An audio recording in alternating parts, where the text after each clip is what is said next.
Ce soir, un autre Bordelais, Jacques Colombier, tête de liste Front National pour la grande région. Bonsoir Jacques Colombier. Bonsoir. Bonsoir, on vous a vu à l'instant sur les images à Brive. On commence tout de suite avec un sondage dont vous avez la primeur avec nos téléspectateurs. Sondage Ipsos réalisé pour France 3 entre le 30 octobre et le 2 novembre.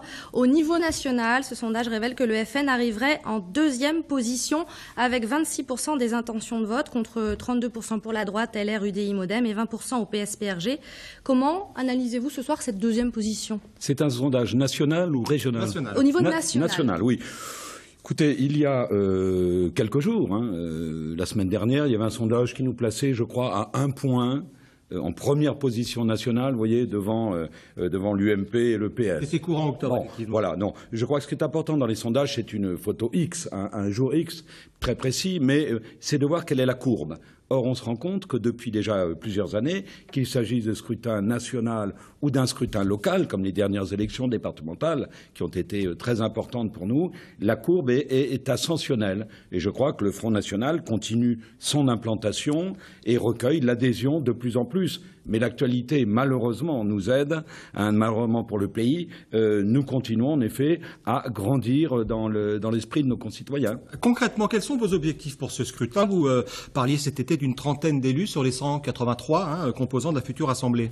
Oui, écoutez, c'est entre 25 et une trentaine d'élus. Ce n'est pas nous qui le disons, c'est le journal Le Monde. Vous voyez, ce n'est pas un ami, ils ne sont pas des amis du Front National. Et après une étude, je reconnais, assez sérieuse, bien faite, sur les 12 départements, cela recoupe aussi nos propres estimations. Je rappelle quand même que sur 3 ou 4 départements, sur les 12 que comporte la région, le Front National est sorti en première position, en moyenne départementale, sur ces départements-là, entre autres en Creuse. Voyez. Que feriez-vous? Comment? Si vous aviez des élus au sein de l'Assemblée, quel serait votre positionnement? Ah ben écoutez, notre positionnement, nous serons un groupe de pression et de proposition. Voilà.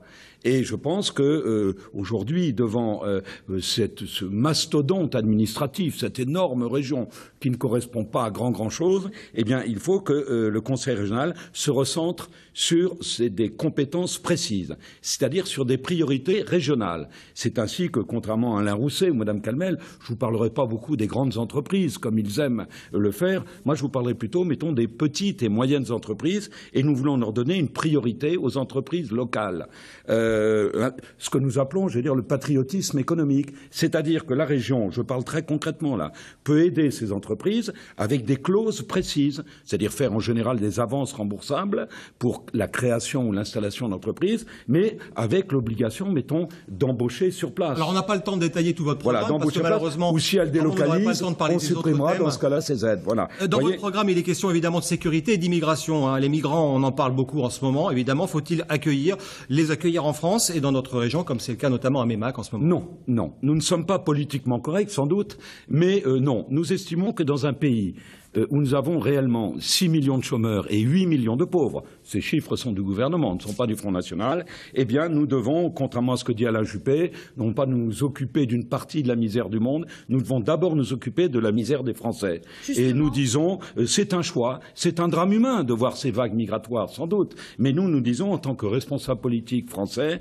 nous devons nous occuper des nôtres avant les autres. Justement, voilà. Les Limousins, vous venez d'Aquitaine, les habitants du Limousin craignent d'être absorbés par la future capitale régionale Bordeaux. Que proposez-vous concrètement pour le Limousin?